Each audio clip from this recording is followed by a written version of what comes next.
(2023년)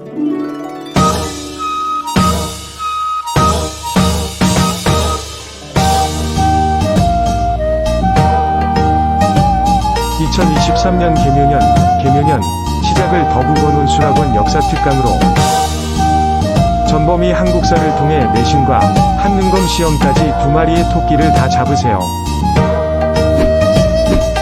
자, 우리 진도 이어서 나가보도록 하겠습니다. 우리 지난 시간에 13강 하다가 끝났었죠. 13강 하다 끝났었죠.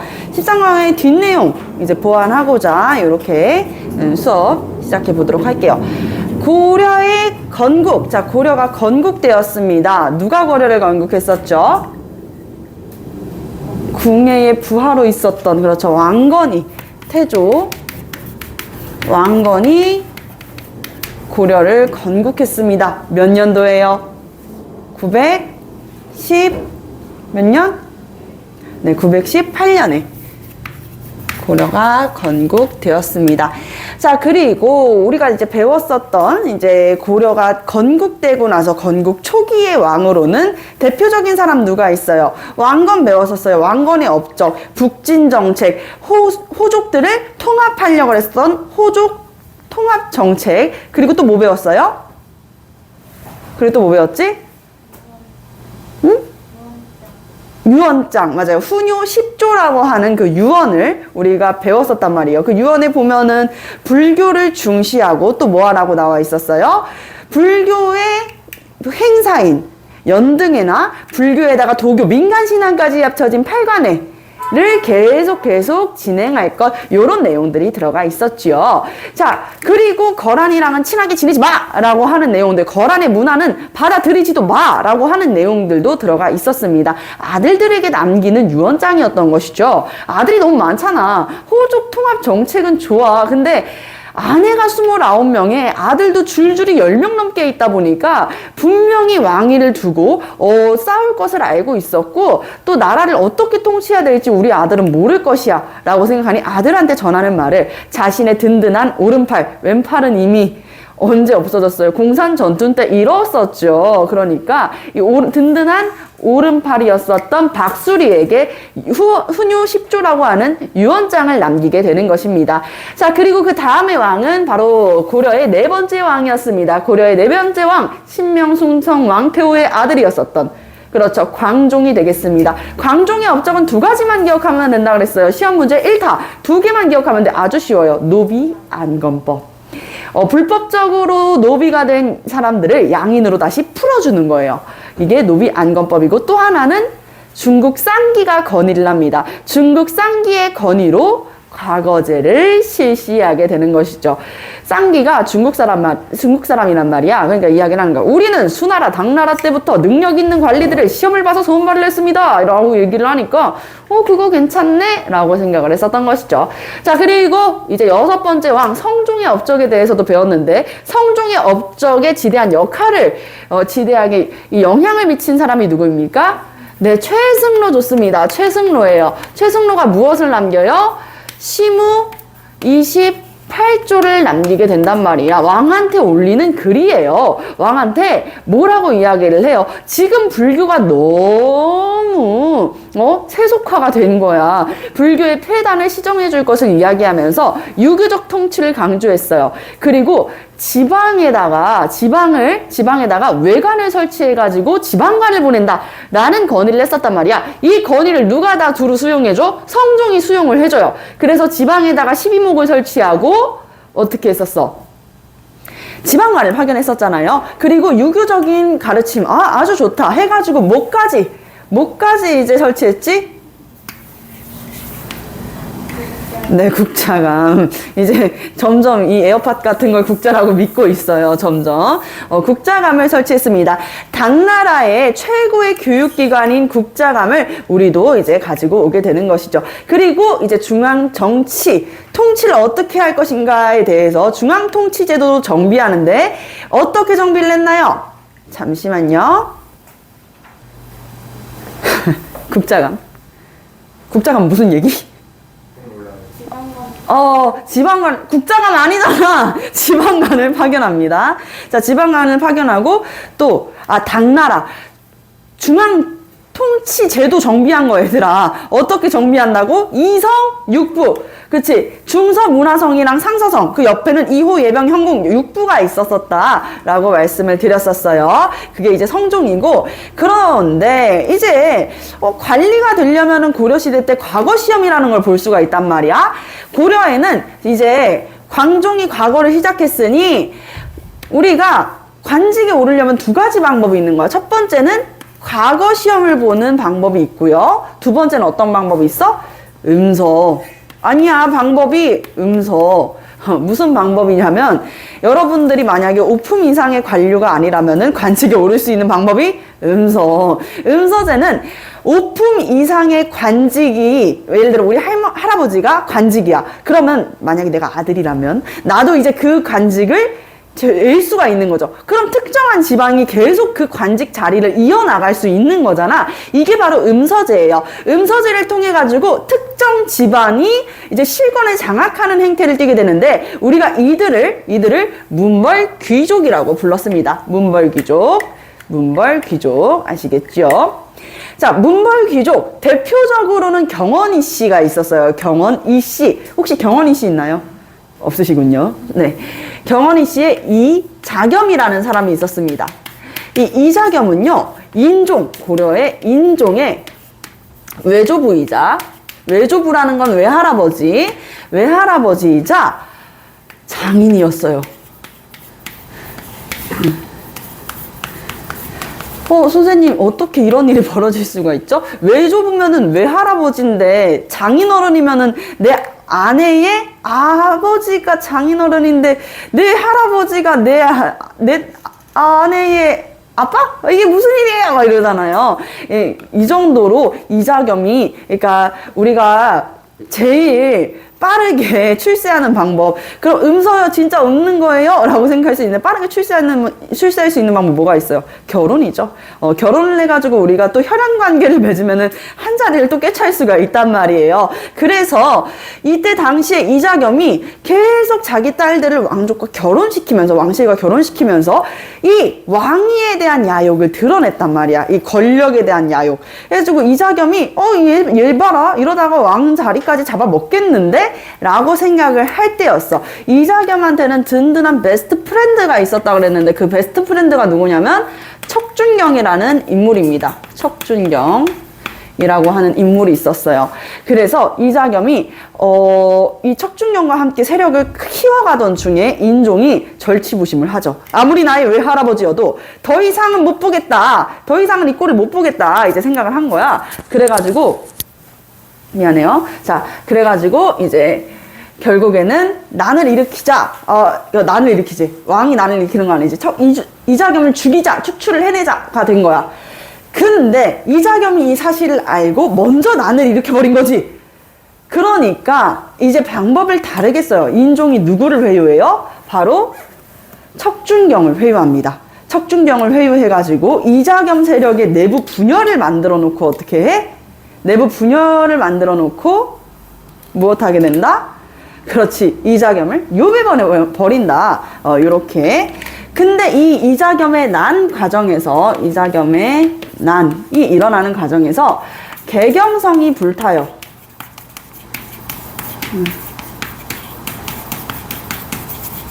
개경성이 불탄다. 이게 이제 이자겸의 난이었죠.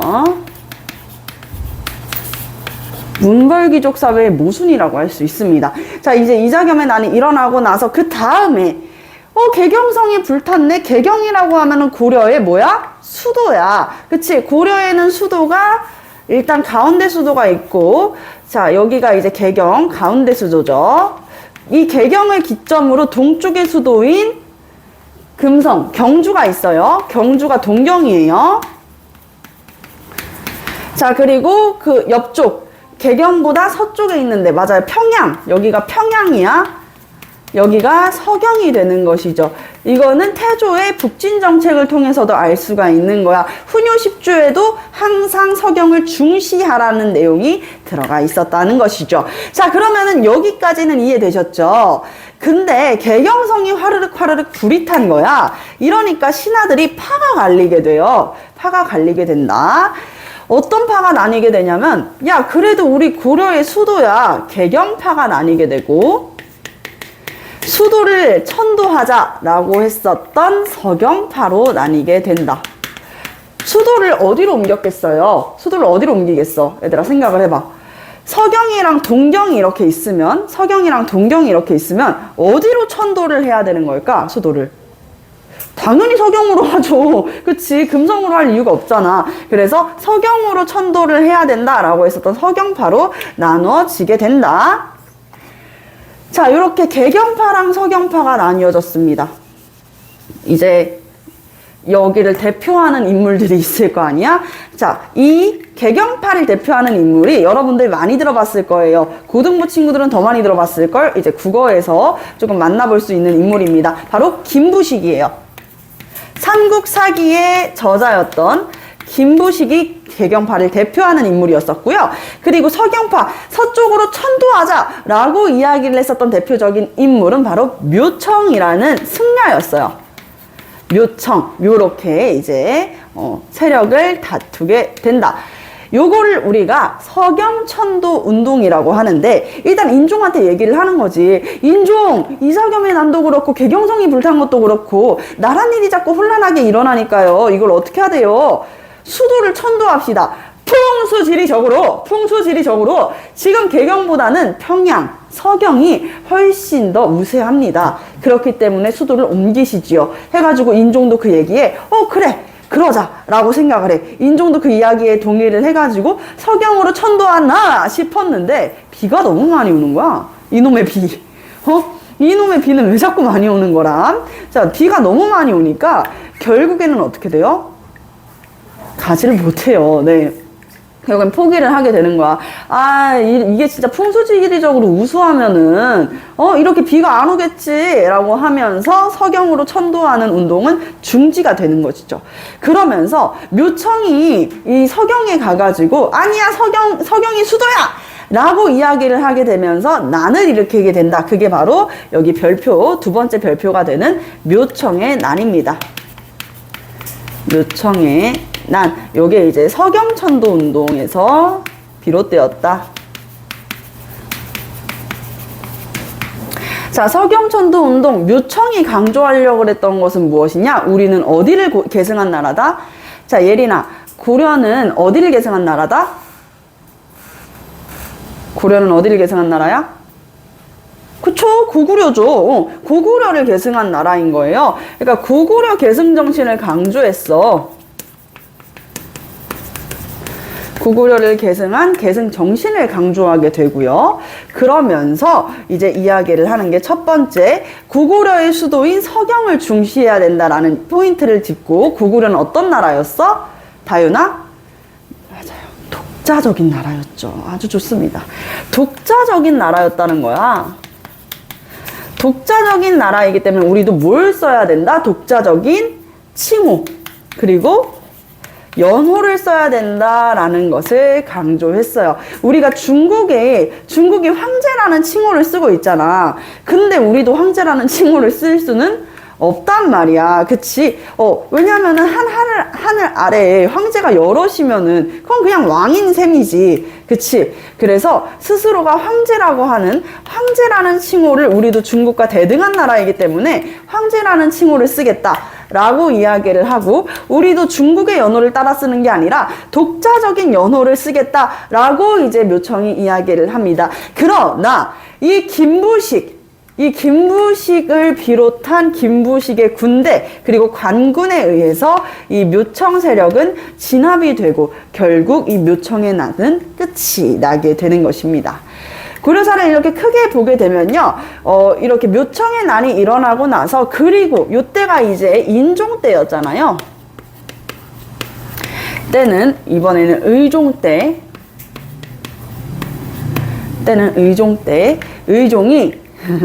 의종이 이렇게 당시 자기의 신하들을 데리고, 문신과 무신들을 데리고 이제 잠깐 소풍 나들이를 가는 사이에 공원에서 나들이를 가가지고 잠깐 쉬면서 도시락도 까먹고 이렇게 했던 거야. 근데 그때 선생님이 이야기했지. 늘 늙은 나이가 조금 있는 지긋한 무신과 그리고 이제 막 무신이 된 파릇파릇한 무신을 어떻게 했다 그랬어? 싸움을 붙였다 그랬잖아. 그러니까 이게 엄청난 딜레마거든요. 젊은 무신 입장에서는요. 나의 선배인데 선배를 그렇게 무차별적으로 막 진짜 이악 물고 싸울 수 있겠어요? 안 되죠. 얘들아 쉽지 않지.